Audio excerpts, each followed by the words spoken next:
Good evening, ladies and gentlemen.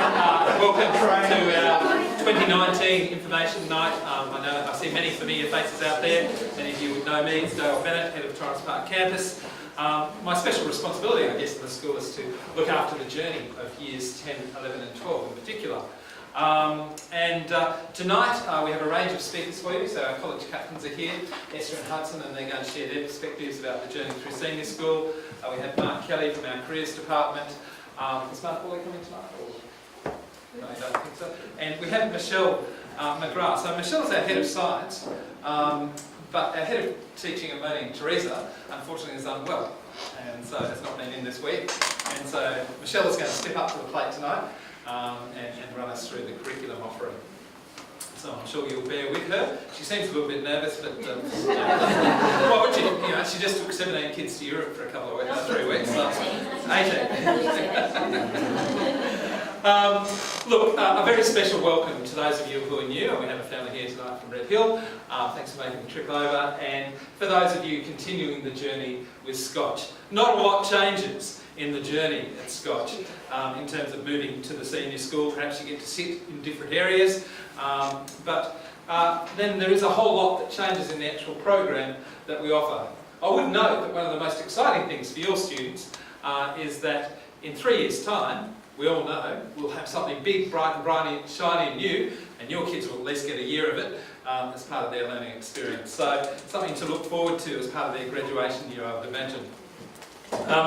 Obviously, our curriculum goal in the senior school is to challenge and extend your students, and we will do that in a range of ways. But as always, it's more than just giving the skills of knowledge. It's also about the life education that we pursue.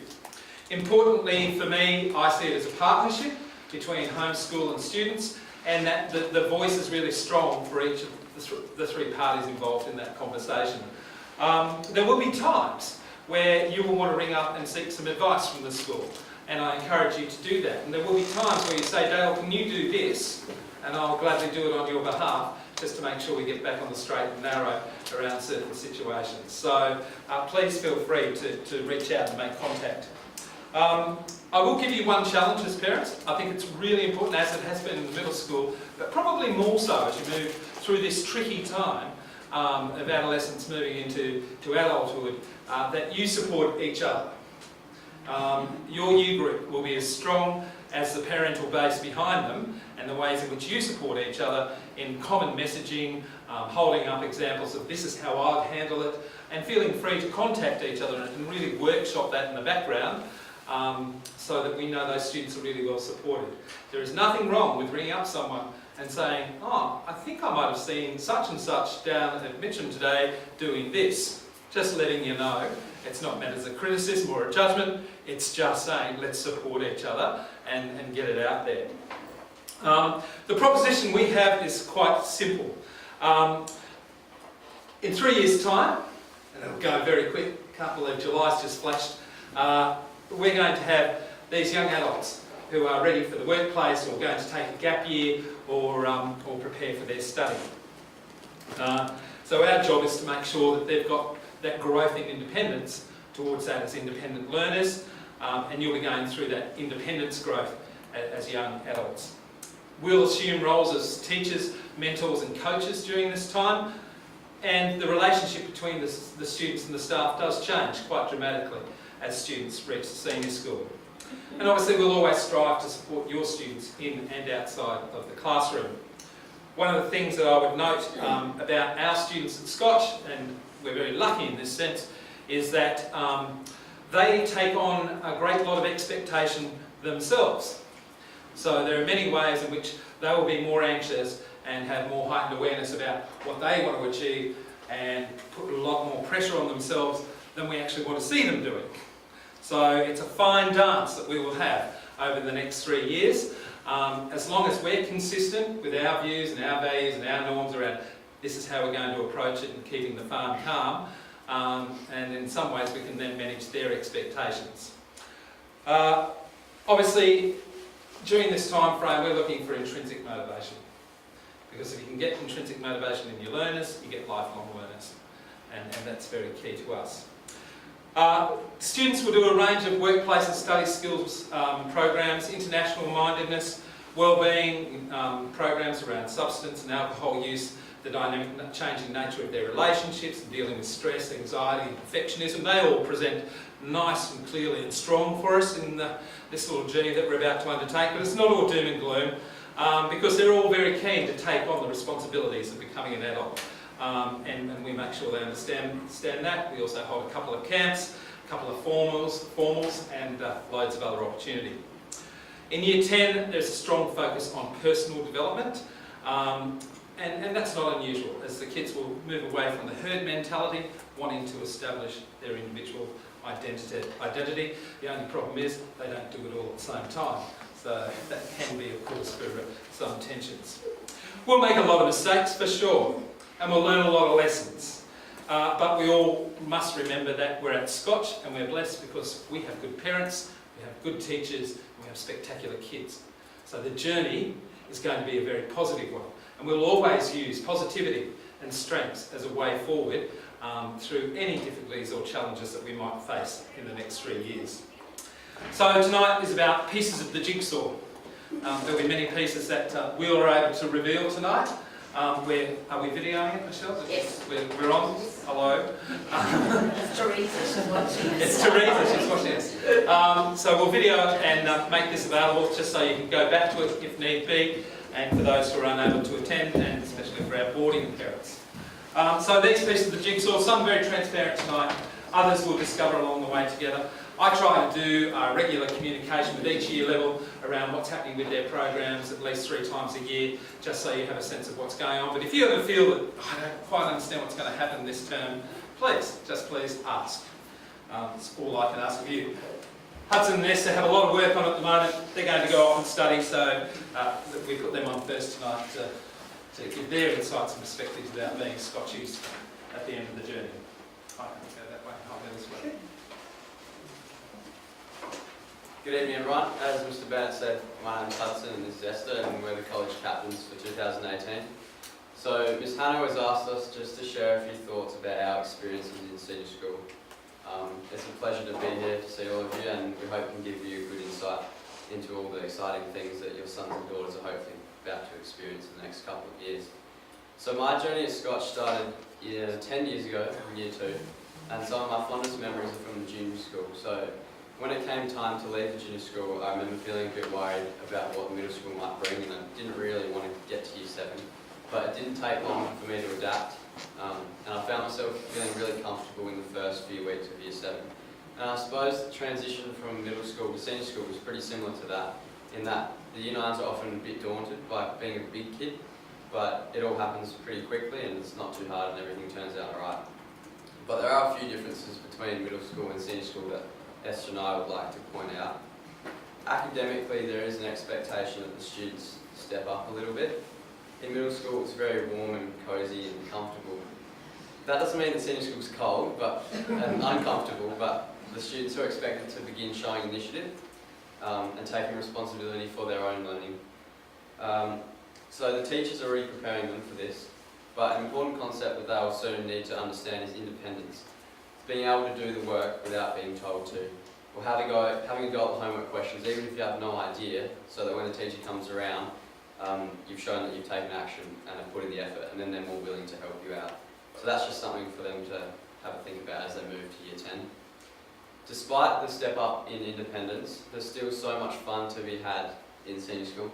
I think a lot of people say, quick, have as much fun in Year 9 while you can, because once you hit senior school, it's all downhill. But that's completely wrong. I think it's a different kind of fun that you start to have once you hit Year 10. Something I always stress when I speak to the students or the parents is the importance of taking every opportunity. I've said it 100 times and I'll say it again, don't waste it regardless of what your friends are doing. We have the widest range of opportunities that a senior school could have, and students can immerse themselves in so many different things, and that's what sets us apart from other schools, I think. We've got outdoor ed, agriculture, sport, music, debating, drama, dance, Scottish heritage, entrepreneurship, wellbeing and values education, leadership and service learning. I almost look at it as a healthy form of selfishness. Try to do as many of them as you can, try to make all of those areas a strength. Because when you finish year 12 and have no idea what you're about to do, like me very soon, you have 10 areas that you have skills in and can potentially make a career out of instead of just one or two. So Esther and I will try to cover as many areas as we can in depth as quickly as possible. In performing arts, our programs are pretty similar from year 7 to 12. We enter our stage bands in Generations in Jazz, which is an international music festival and competition held every year in Mount Gambier. We have the musical, which is currently taking place, which absolutely amazes me every single year. We have the Caledonian Pipe Band, which presents some fantastic opportunities, especially the Tattoo in Virginia. And then we have the regular bands and choirs that all the students are welcome to join. But if your child is currently involved in any of these, I strongly encourage them to continue, not to stop at year 10. A lot of people say, like, I'm going to focus on my academics now that it's the important end of schooling. But I think it's more important to actually do the opposite and have a balance of all different areas. So for me personally, playing sax was a really good release from everyday studies and something that is also a good passion of mine.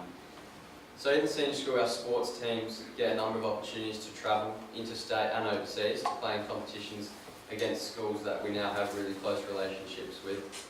I've been to Christchurch, Wellington and Geelong with the first 11 cricket team, and to Melbourne twice with the first 18 footy team. On to service learning. At times this is compulsory in year 10. The students get to be involved in Kickstart for Kids, which is a really rewarding program. But as we become more mature, I think we understand that life's about altruism. Senior school is a fantastic time for us to start deliberately serving others, not being told to. And giving back to the Scotch community and the wider community is something that we really encourage the students to do. I think what I like most about service learning is the satisfaction of bringing happiness to those who are less fortunate than us, and we do a lot of that. At the end of year 10, the students go to Goose Island. This is one of the most talked about experiences at Scotch, and in my opinion it's because of what happens there can be applied to all other areas of school life. I'll never forget on the Wednesday morning while I was there, all the students were given 3 hours off, a bit of free time until lunch. The weather was so cold, the water was freezing, and our tents were almost blowing into the ocean. But all the kids who were there went into the hut, they played cards and had some hot soup. But two of my best mates and I put on our wetsuits and we snorkeled from Goose across to Little Goose, where some areas of the water are only 50 centimetres deep and there's like minefields of razorfish beneath them. And I think that's an experience that will stick with me forever. And it's the attitude and the memories that we have from that we've brought back to school that have enabled us to achieve other things. So that's something that will definitely stick with me for the rest of my life. Hopefully one day I'll be talking about it with my kids just like Dad told me about his memories of Goose. But my point is that the opportunities that we have here count for nothing if they're looked at with the wrong attitude.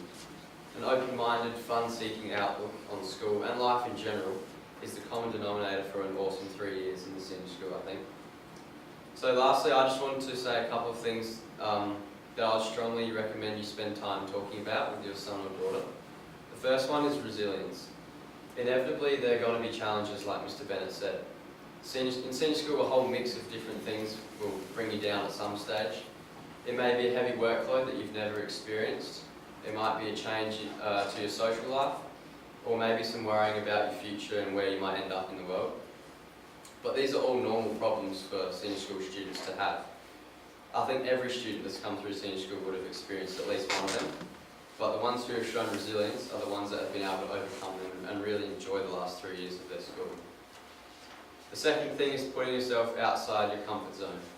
That's the students, not you guys. It's the hardest thing to do, I think, as a student. It takes courage and I think a certain type of fearlessness, but it's something that's played a massive part in getting me to where I am at the moment. I don't think any student gets the best out of themselves if they don't put themselves in uncomfortable and unfamiliar environments. So I'd say to your kids, try out the pedal creek, join the pipe band, do a speech and assembly, learn an instrument, have a go at debating. And in the process of trying all these new things, they might find something that they're extremely passionate about or have some real talent for. But if they don't, at least they're expanding their sphere of influence and broadening their skill set. Finally, I want you to know how important it is for the students to seek help throughout senior school. I don't want to imagine the amount of kids that have gone through the last 3 years of their schooling not asking the people around them for any help when they need it. You can't do senior school on your own. You have to draw on your friends, your parents, and your teachers. I admire those who seek help from others when it gets really tough. To get a tutor or to spend extra time working at lunch with your teacher is not a sign of weakness or a lack of talent. So many people think the students who have tutors or the students who work with their teachers more than other students are not as smart or can't keep up with the content. But I put this to you. Why do the best athletes in the world, the Olympians, have personal coaches that they spend every day with? Well, it's because everyone needs help to reach their potential. We can't do it on our own. So senior school is the same story. I think if we don't make the most of the huge amount of people that are so willing to help us, we can't be our best and we can't enjoy it very much. The teachers at Scotch are one of a kind and they always have their doors open. So thanks for listening. Esther's going to have a go now. I hope you got something out of that. This is the serious end of your son or daughter's schooling, but the Year 9s and all the other students are being set up currently in so many different ways. So I wish you all the best for the next couple of years and I'm more than happy to answer any of your questions. Thank you.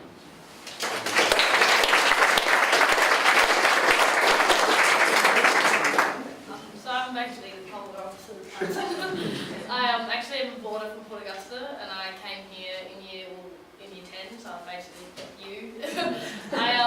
I wasn't just coming to a new senior school, I was coming to a new city, having a new home, but I guess now I stand here and genuinely feel like you're in my home because I've just created school into a home basically.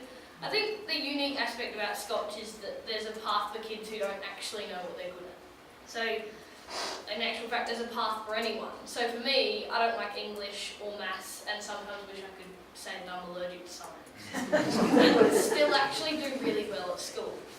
So I guess like tonight Miss Hannah, it's now Miss McGrath, will answer any questions that you have about the logistics side of the subject. However, I thought it would be nice to outline probably the questions that you're all wondering, like will they fit in, will they make friends, will they cope with the jump in the workload, all questions that are not just going through your head but I'm sure are going through your kid's head as well. Moving into high school is scary and there will probably be changes that they don't like, but once they find their feet, their opportunities that will come are next to none. So for me, I can't stand some aspects of subtraction and don't really understand anything, and the other day I spelt the word illiterate wrong, which is but at Scotch that doesn't put me at an end to me doing well at all. There's some things I can't do, but Scotch doesn't put a whole focus on the things I can't do. It just tells me the things I can do and makes my strengths into my weapons. I'm a kid whose parents are proud that I'm actually just going to finish year 12, let alone now I'm actually going to do well. A Scotch education turns your life around.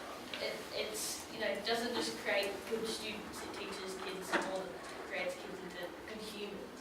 I now know that I'm going to go from being maybe an everyday student to one that's probably going to do really well, and that's because Scotch has turned education into not just coming to school and opening up the maths book and learning 1, 2, 3. It's turning the maths book into opening it up and realising that maths isn't about 1, 2, 3 anymore, it's about problem solving and creating, getting a challenge and realising how you can overcome that. Scotch is like a whole new level. It's like I've participated in things like I've gone on a Gale conference in South Africa, and then in a business class all of a sudden we got on a bus and we're in the Hague's chocolate factory. Like it's just taking little simple concepts and all of a sudden you're doing real things. I've constructed things like a gingerbread house and at home Mum would never even let us turn the oven on. We've gone from one step to another. It just takes you from, and it takes kids who are just normal to kids who can be actually genuinely extraordinary. So I think for me, Scotch has taught me more than the Newton's laws. It's taught me how to be a good kid and a kid that I'm really proud to be. So an education at Scotch isn't just about being top of your class, it's about being top version of yourself. So from a student point of view, your child is in safe hands, and trust me, the senior school experience is one that they will never forget. So thank you.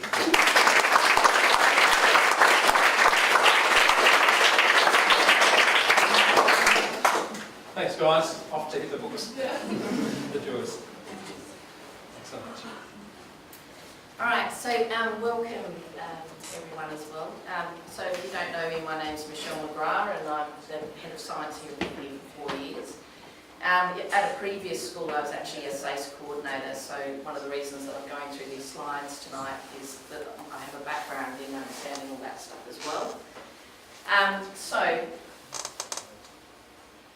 I'll just talk to these slides, but I apologise if I look at Teresa's notes from time to time just because I only found out I was doing this afternoon.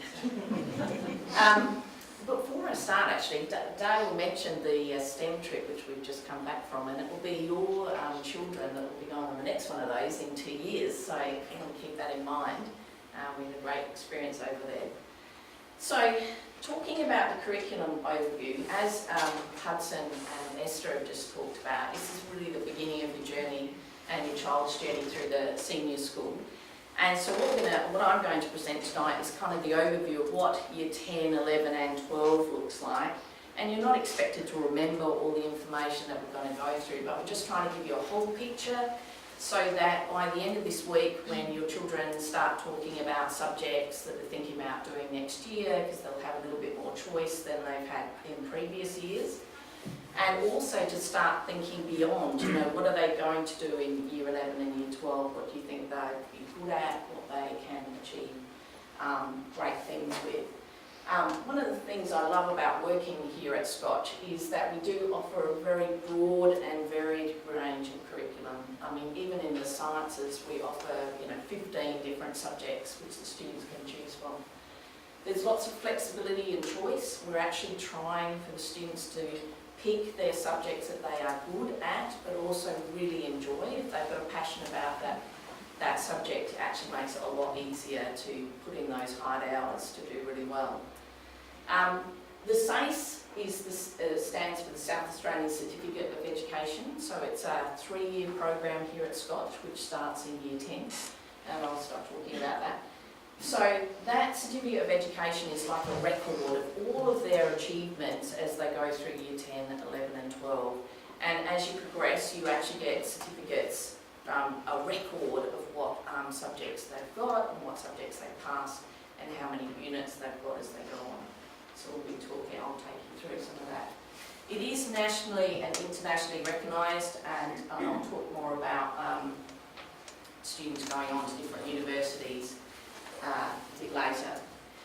A couple of times Goose Island's been mentioned, so there's a picture of kids on Goose Island.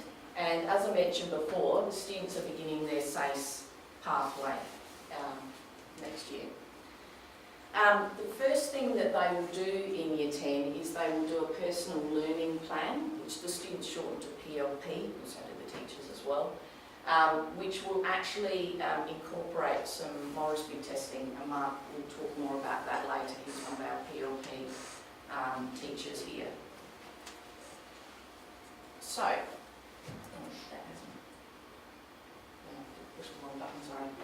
okay, so the SACE is described in 2 stages. They talk about stage 1, and generally that's completed in year 11, but here at Scotch we start some of those subjects in year 10. And stage 2 is generally completed in year 12. Okay? So they're 4 different stages. Here is the SACE pie. Okay? So I'll just bring up what stage 1 looks like. So the PLP that I just mentioned is the year 10 subject from SACE that they'll do next year. So they'll have a dedicated teacher for that program. They also have to, all students in year 10 have to do 10 credits. Now the credit system is 1 semester, 1 subject is 10 credits. Okay, so that is numeracy means you're doing you must do 1 compulsory semester of mathematics, and we have 5 different pathways of mathematics they can choose from. And then English is compulsory, so they must do English all the way through next year. And there are a couple of different options there with general English or English as a second language. They must, in those compulsory subjects, so the PLP, their semester of mathematics and English, they must get a C or better, so they must pass those compulsory parts. That's very normal for students at Scotch. It would be very unusual for them not to achieve that. At stage 2, there is less restrictions, if you like, but they have research project, which is again 10 credits. But that at Scotch is done in Year 11, so they'll do their research projects, basically taking 3 terms of Year 11 to complete that, but it is a stage 2 requirement, a stage 2 subject. And then they have to take at least 60 credits at a stage 2 level to complete their SACE. It's different if they want tertiary entrance, and I'll talk a little bit about that later. Again, it's a C grade or better. Actually, it says C minus. Yes, I should be saying a C minus grade or better, which is about 50%.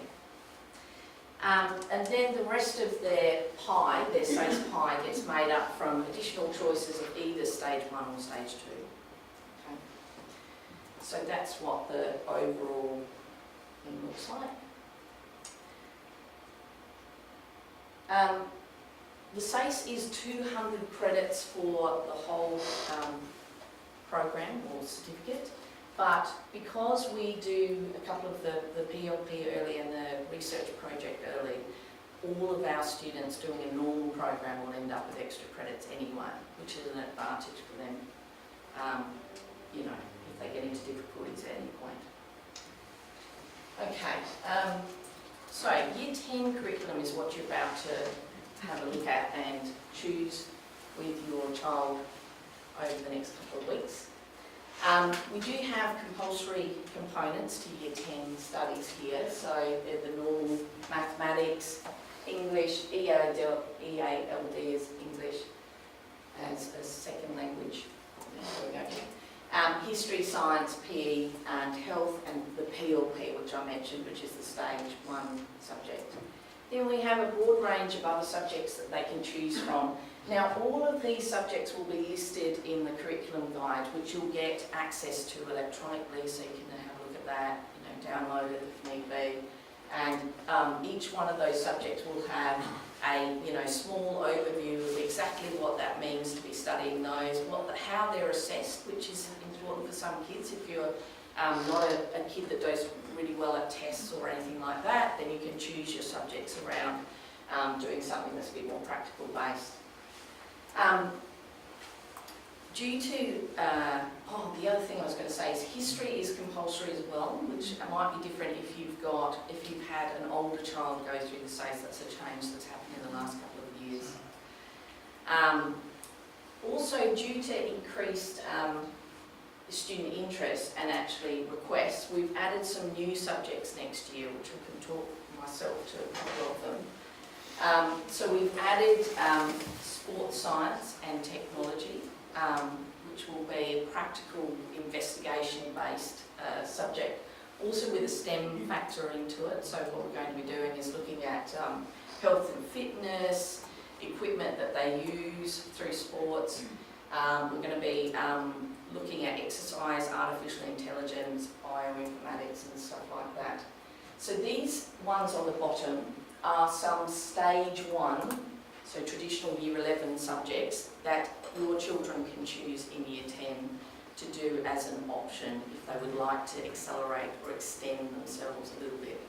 And we do have options for that. So, you know, if they're into dance perhaps or design and technology, that might be a pathway that they can take through.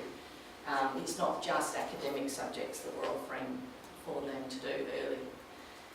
The other new ones that we've got on offer next year is food science, which is not listed there. And that is going to include different cooking procedures, but also with a technology focus that matches the type of thing that's going on in normal food establishments, businesses. Hello. What's a VET opportunity? Okay. Mark is going to talk more about that. VET stands for Vocational Education and Training. And in old speak, it's like doing some TAFE type subjects while you're actually at school, but there's a massive amount of organisers. Mark's got some slides on that, so we'll talk about that as well. The other new subject, stage 1 subject that we've got up there is engineering and technology, which is following on from our advanced analytics that some of your children might have chosen this year, again with STEM focus. We also have new subjects in business and economics or global markets, so if they're interested in that type of area, especially with Australia's growing interest in and role in China and developing business and innovation, then that type of subject is being offered, again, in a new way. Nutrition is another very popular stage 1 subject that the Year 10s will do. In fact, we just have groups of classes of Year 10 students doing that and a few Year 11s who might like to do it, but generally it's just offered to Year 10 students. And that's about food chemistry, looking at social and environmental issues and healthy communities. We're also offered Chinese beginners. Many of the students ask about studying Chinese, and you can start that from scratch, so even if you haven't studied Chinese before, you can take that course starting in Year 10. Just a note about biology and psychology, we do offer those in semester 2 of Year 10 as a stage 1, so a Year 11 subject, but students can only choose to do one of those sciences, not both. And they can select, they select that, but we also have a very intense look at their subject grades, see if they're ready to do that, because they're both more academic subjects. Just a question on that topic there. Let's say you were a student that likes biology, and you did that in Year 10 as a subject. Would you then do the stage 2 in Year 11, and then what would you do in Year 12? Would you do any biology? Or? Yeah, that's exactly right. So you could have the option, assuming you did well in Year 11 stage 1 biology in Year 10, then what you could do is choose Year 12 biology when you're in Year 11, and then you would have done one of your 4 Year 12 subjects early. Many of our students would choose to do that in Year 11, so they do the stage 2, but they'd also still pick 4 subjects to do in Year 12. So they'll get an excess of credits, but they do that to maximise their grades in a way. Mark might talk more about that. Yeah. So yes, there are pathways through. In fact, all of these your question about stage 1 biology applies to all of those stage 1 subjects. So a student doing design and technology or filmmaking is another popular one. Can then choose to do the stage 2, the Year 12 subject early. And that's one of the strengths of Scotch. It's a very popular thing to do. A lot of our kids will do it in one area or another. The only restriction on these options is obviously we still have a timetable restriction. So if we don't have enough students, then we might offer it in a different way. But we do have some restrictions. But most of the time, all of those subjects will run. Yeah, that's a question. Okay. All right, so assessment, as Hudson mentioned actually, the assessment gets a bit more serious in Year 10. We have a different deadline policy which is more strictly enforced by the teachers, and if they are going to miss a deadline, they actually need to apply for an extension, and that has to have been approved by a teacher and then actually has to go through our SACE coordinator as well. So we make it harder for them to sort of stretch deadlines and stuff like that, mainly because what we're trying to do is teach them good independent learning skills, which Dale mentioned, but we're also, that's not going to work when they get into Year 12, so it's really important that they start learning that they need to do their best, they need to get it in, and they need to submit it by the due date or get a proper extension.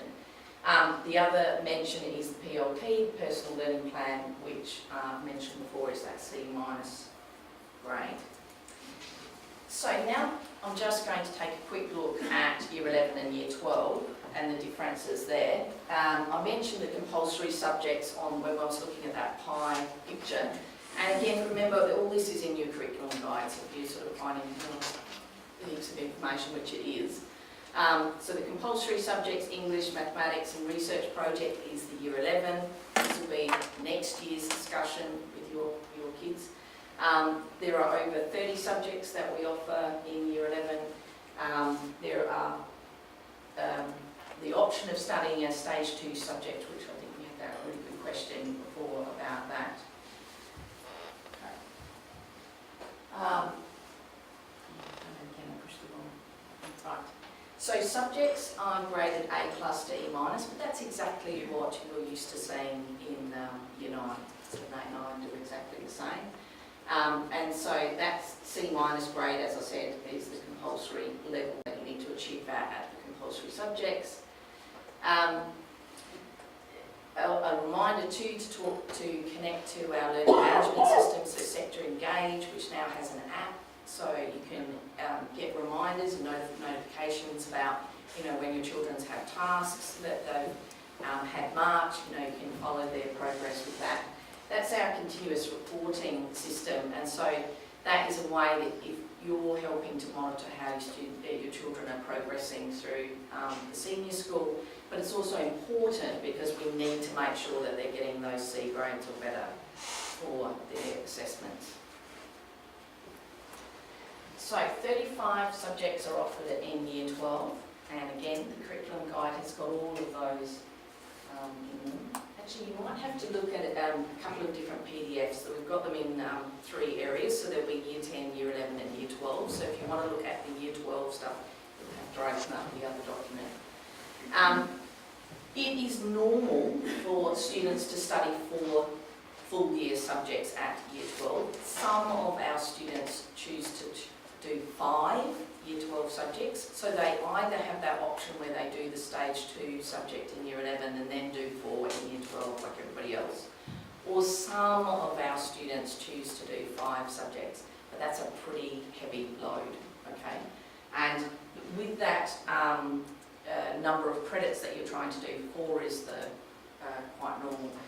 Mark Kelly and Lynn Sorensen, both careers counsellors here, and so they actually kind of monitor that picture of how students are selecting their subjects.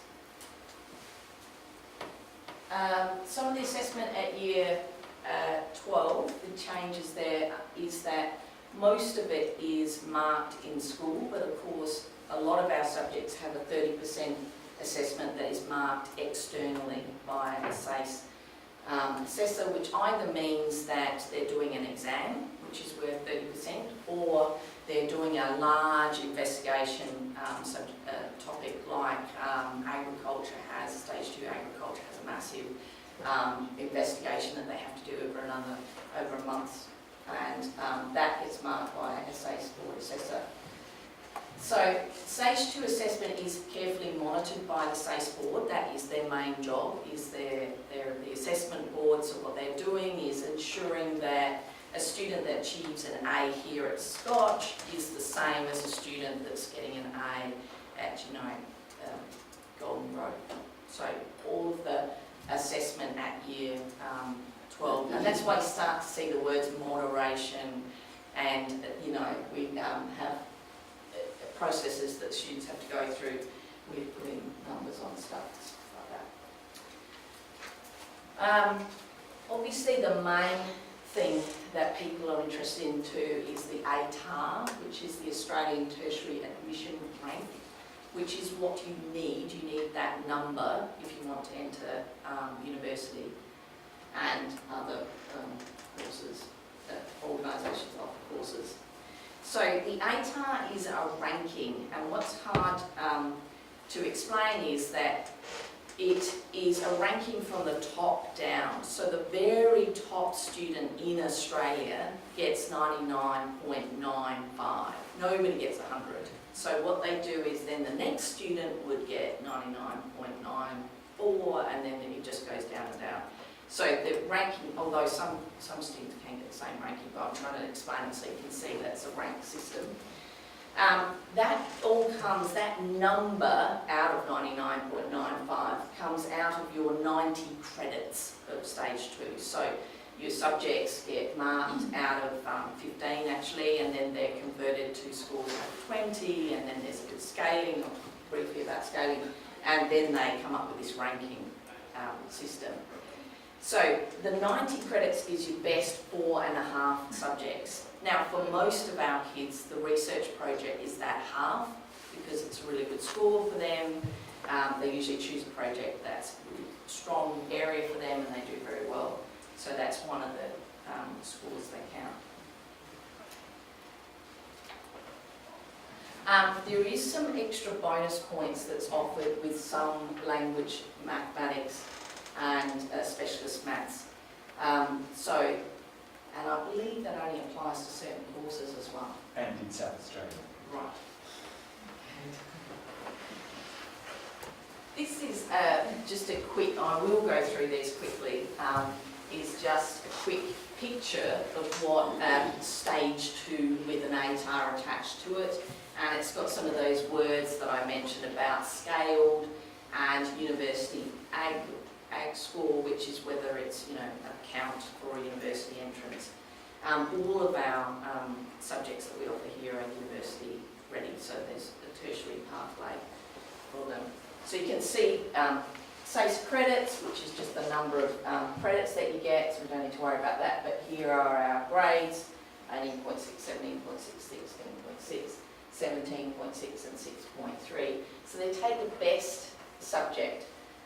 So this B minus would be not counted. They would take the 4 top ones, so the 17 and that, and then they'll half the third one, the fifth one.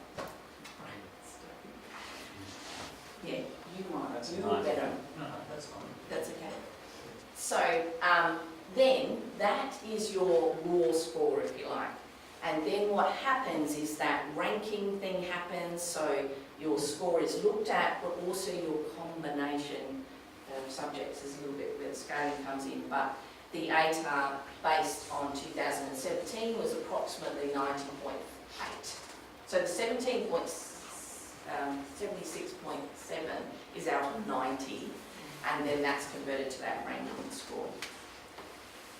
But because we've got the extra maths in there, you get the bonus points sitting there, which actually isn't 2 points. You can see it's 93.1.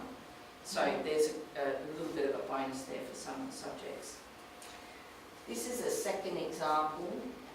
You can see this student's actually, their research project is sitting at a higher level than their general maths, and so that would be taken as that half instead of the other subjects.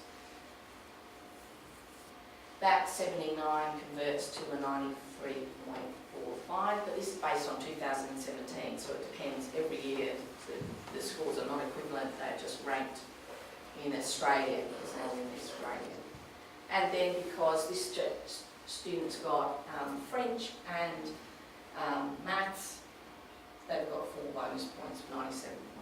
So you can play that game to a certain point where you're adding points in there. Quickly, the scaling process. Students get very tied up with scaling, so do parents. They're worrying about which subjects get scaled up and which get scaled down. And honestly, having taught Year 12 for over 26 years, it's actually about doing your best in the subject, and then the scaling process happens right after, afterwards.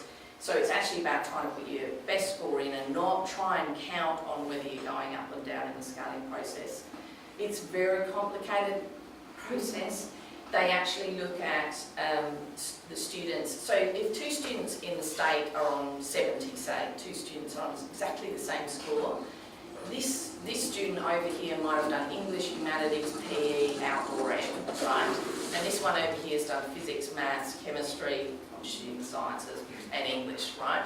Now, this student would be compared for university entrance as a higher academic subject, even though they've got exactly the same scores.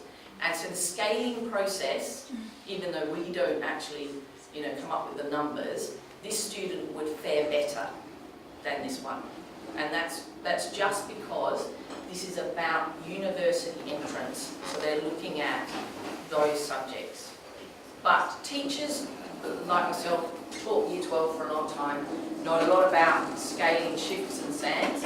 I can have 2 students in my class get exactly the same score, and then because, you know, they won't both get 16, and because one of them has a different combination of subjects to the other, one goes up 2 points and the other one goes up 0.5. It's just, yeah, complicated. University entrance. So, to get into university, you have to do the 4.5 subjects at stage 2. You have to complete your SACE, so you've got to have all those compulsory subjects in the bag. You have to have done 3 subjects at stage 2 level other than that, and you need the prerequisites. So the other thing, if you're starting to look way ahead, is to start and have a look at university. The university open days are coming up. If students are interested in going to those, then by all means, please, you know, go and have a look, find out about prerequisites if you've got a certain interest. This is just the really last slide, and this is just a little bit of information about the tertiary destinations for 2017, but I'll look at Mark a lot because he knows a lot more about this than I do. So this is just the pie chart of our destinations from last year in Year 12. So you can see that, you know, quite a big, the red is University of Adelaide, University of South Australia is another popular, well, just the same as Flinders. Flinders is in white, they're exactly the same. We had 17% of our students go to interstate universities. Melbourne is very popular, so is Queensland. And we had 3% going to TAFE, or Registered Training Organisation, which is RTO. So we have a large... You No, put it no. up here. Oh, there's one thing that's left off there that I should have changed when I saw it later this afternoon, was that there's a whole bunch of kids do gap years now, Yes. but instead of having gap year there, we've gone to what they intend to do afterwards, and they've put that in there. So there are lots and lots of kids who want to work for a bit, travel, or Camp America, or work out what they want to do, but there's a wide variety of those. It's up around about 15 or 16% of kids, 17% of kids now that do something different, want to work for a bit, whatever, with an intention to do something afterwards. So that's not on there. And we didn't last year have anybody go overseas, but we have in the past. Like we've had students go to America to do colleges over there. We've had students go to Singapore, Cambridge, England. So yeah. A girl's applying for a German university this year. So yeah, it's just, it depends on the group. It's not actually that nobody's going to. It's just that year. Okay. I'm excited because it's the last slide. Okay, so this is just a summary quickly.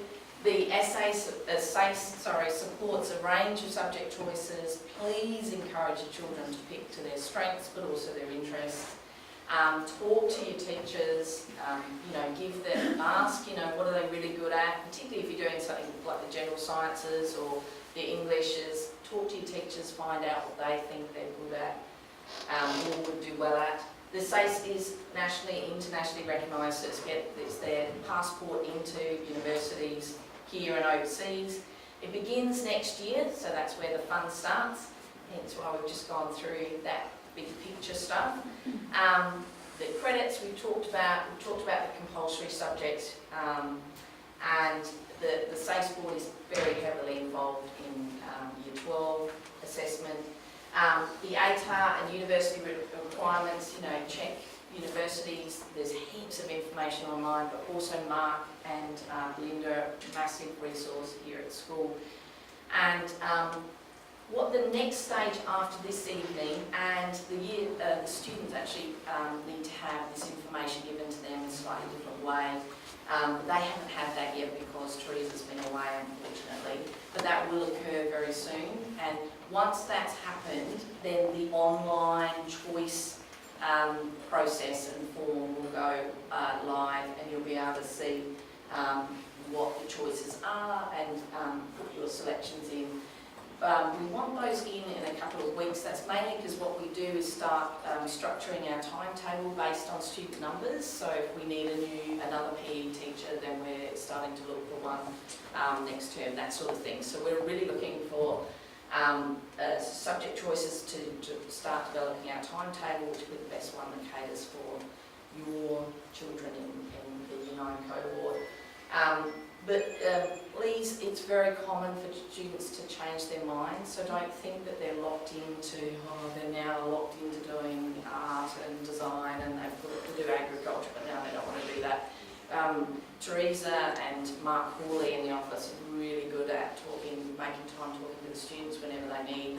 It's very common for students to change, but obviously we want to start structuring that timetable, so that's why it's a quick turnaround. Here's the information now, what do you think you want to do next year? Well, thank you very much for your patience. I'm very glad it's the last slide.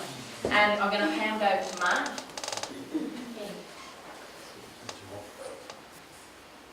Hi everyone, I've just finished the journey that your kids are entering, because I've got a son who just started uni and another one at uni, so I've been where you're going. Some of you have got kids that are doing the same thing, so it is an interesting time one way or other. It's actually quite good for me doing all the things I do to have seen the thought processes in kids to get through to the sort of work that we do. So first of all, just talking about VET, and then this is a really worthwhile pathway for kids who are not going to go down an academic pathway at the school and looking at more subjects of specific interest, or kids that have particular passions. So I've got a girl who's a songwriter in our Performing Arts Academy at the moment, and she's really looking at doing something with music essay, and it's for talented songwriters. So she'll have to take some time off school, probably a day a week, to do that. With that, you've got options. A lot of the courses are a full day off school. Now that causes problems for some kids. I had a kid who started off in a pathways to construction area, thought the course was awesome. He got into it first month and then he came back to me and said, I've got to withdraw. I said, why is that? He said, it's killing me. When I come back, I miss double maths, I miss double physics, I can't do it. And so the sort of the finessing you have to do with kids is whether they do a VET course which is during the day, or are there some options available after school or in the evening. Now, some kids do the after school thing successfully, and then other ones with lots of energy, and other ones go, oh my God, it's Wednesday, I have to go to VET after school, you know, I've got to go to soccer, I've got sport, I've got this, I've got that. So the thing about VET is it does work really well for kids who are passionate about it. And specific courses. So that's when the conversations start. You should call me, contact me, get your kids to come and talk to me and see what's available. The other thing is that VET courses, Dale told me I've got 5 minutes, so I'm going to go really fast. The other thing about VET courses is we've had a boy who's, fortunately a mum drove the two kids to Port Adelaide to do an automotive course. Both of those kids will become apprentices, but they went from Scotch every Friday to Port Adelaide to do this course, and they've done that for 6 semesters. So that's been a real commitment. But they're following their passion, the area they want to go into. So lots of options there, and they're spread out all around Adelaide. Most have a workplace component. Those boys have done 6 weeks of work experience as well. That's why they're being snapped up. They've done their apprenticeship. People don't even want to interview them. They just want them to start and come and work for them. So VET courses, if you're interested in that sort of thing, it is a really good audition to get straight into something. Lots of kids can start in Year 10. I'd encourage that if that's what they're interested in. And they do get used, the points can get used for SACE credit, so in lieu of doing something else, you can drop some subjects. But contact me, talk to me. Most kids don't do it because it's too hard to get there, to miss a day. But that's all a conversation we can have. There's a whole list here. There's 1,001 service providers, and I can talk to you about that. Costs, this is the incentive scheme we've gone to. Some courses cost up to about $1,500, sometimes a little bit more. We pay for half, and the incentive scheme is when you finish, we'll give you the other half. But to make kids just think, hey, I'm going to do a VET course, that's kind of funky. To make them not go, actually, I don't want to do that anymore. You're going to be on their back saying, actually, you've got it because we've paid the money. We want to get that dough back. So when you finish it, we'll refund the money. We have found a few kids just when it gets hard, they go, I don't want to do it now. and we've paid the money. So it's a little bit of an incentive scheme to make kids really think about that, and families as well. Okay, PLP. PLP is looking at kids' futures. So, you know, the worst question you can ask your children, what, you know, at a party, what are you going to do in 10 years' time? It's the worst question, isn't it? Because they'll probably be doing amazing things and we don't even know what they are yet. And that's kind of good for me because I think about that and I tell kids. But in PLP we're looking at also reviewing how they study. How are you in Year 9? How are you going as a Year 10? What are the things you're good at? What are the things you're not good at? How can you change the way you are as you lead into Year 11 and 12? There's lots of parts to it. So we plan their future, we look at courses, we look at things we could take, we look at jobs that they're interested in. We profile them as well in Morrisby, sorry to go. That's right. So there's, we look at ethical dilemmas as well in workplaces and all that sort of thing in PLP. The other things we do as well is that we do things like job resumes, we do practice interviews, and some of the kids don't need any practice. Our performing arts kids are awesome. Seriously, they look you right down the barrel, and it's a great Scotch thing, they look you right down the barrel and answer every question you've got. And that's the Scotch thing. Teach them how to do a handshake, even a Trump handshake. That's all pretty interesting. So hopefully those sorts of things are getting them ready to get into the workforce as well. So it's a real focus on the future. And we do a lot of thought about planning. How are you going to make Year 11 and 12 work? What subjects you're going to do? They'll quite often come home from PLP with a piece of paper and say, hey, this is what I'm thinking of doing, what do you think? So that's the sort of thing we're doing in PLP. Obviously there's assessment tasks all the way through it. Non-assessment requirements are work experience, which we do a week of and encourage your kids to do more. Service learning we do a week of as well, and they head to Goose Island. I made my sons do more work experience, and it's actually really great because I set him up in this thing in sports med, and we always thought he was going to do health science of some description, and always thought this, he'd always thought it, and he did this amazing work experience, and he thought it was awesome. 2 weeks later he said, not going to do health science of any description. I mean, really? Okay. Newsflash, what are you going to do? Not sure. So then the careers counsellor, when he had to go into overdrive, I did a whole lot of testing with him, and he's ended up somewhere he's quite happy at, but that took a lot of effort.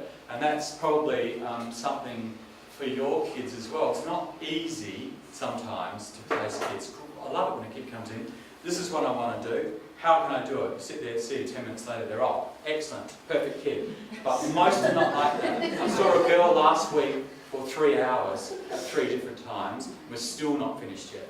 So there's a lot of, finessing of that sort of thing.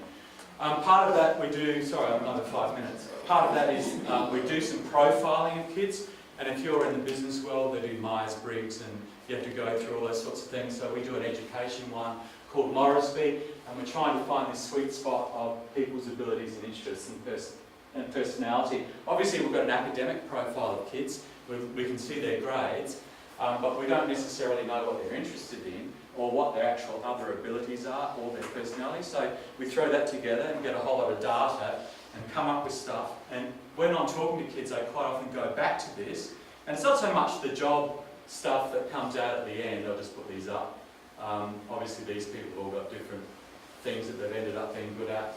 This is what we're profiling. So it's not so much the jobs that come up at the end, but even today I went back with a kid and said, is this you? And they said, that is me. And said, so what's going to fit with that? And quite often here's all the things I don't want to do, but here's the things I'm kind of good at within me. And the happiest people in the workplace are the ones who are matching those characteristics. And quite often we fall into those things.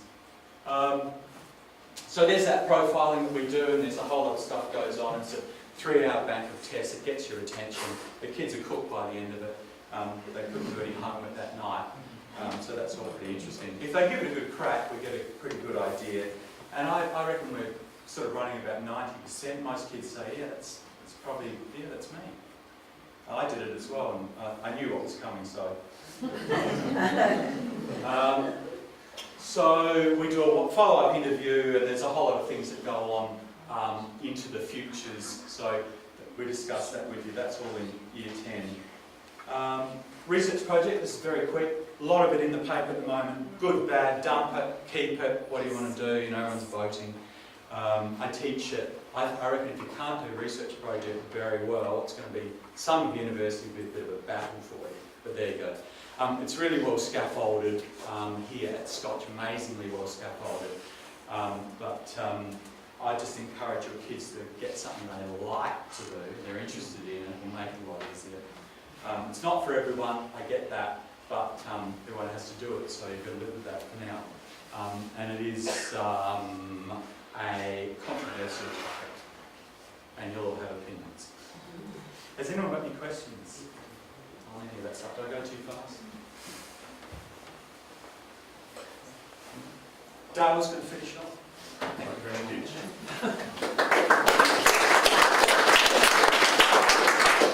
So, in many ways, senior school's a point, it's a continuous transition.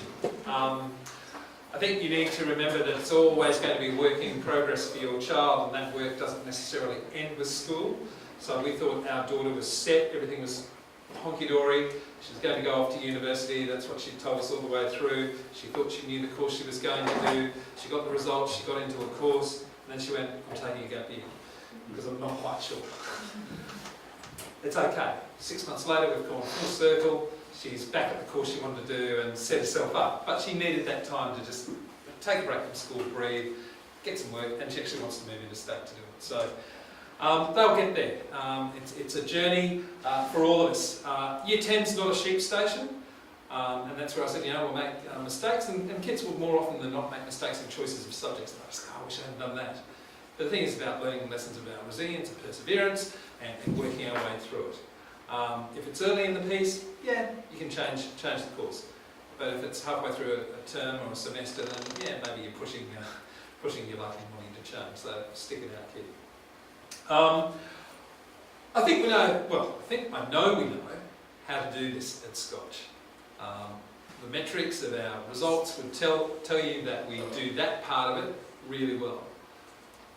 We don't have a lot of metrics about the people we produce, other than the feedback that we get from our community, their engagement with their careers and their studies post-school, are really strong indicators that Scotch students are success stories. That's a combination of the three of us, in partnership, making that work for them. Increasingly, I think our students are looking at the world, they're not daunted by it. They're daunted by the question about what you're going to do, but they're really just taking their time. They know it's a sophisticated place to work through. So they don't want to run and jump into it and find they've made a mistake. So they are taking their time to consider it. They're far more intelligent than we ever were, and I don't say that lightly, because if you think about the complex world that they're in compared to the perhaps more simplistic world that we came through, it's a tricky place. So they've got to have more skills and knowledge than we ever did to navigate that place. So it's a great journey. I look forward to getting to know all of you during the course of it. A phone call away, drop into the office. If you want to do it on the discreetly and so the kids don't know, we can always organise to meet. It's going to be a good one. So looking forward to it. Cheers.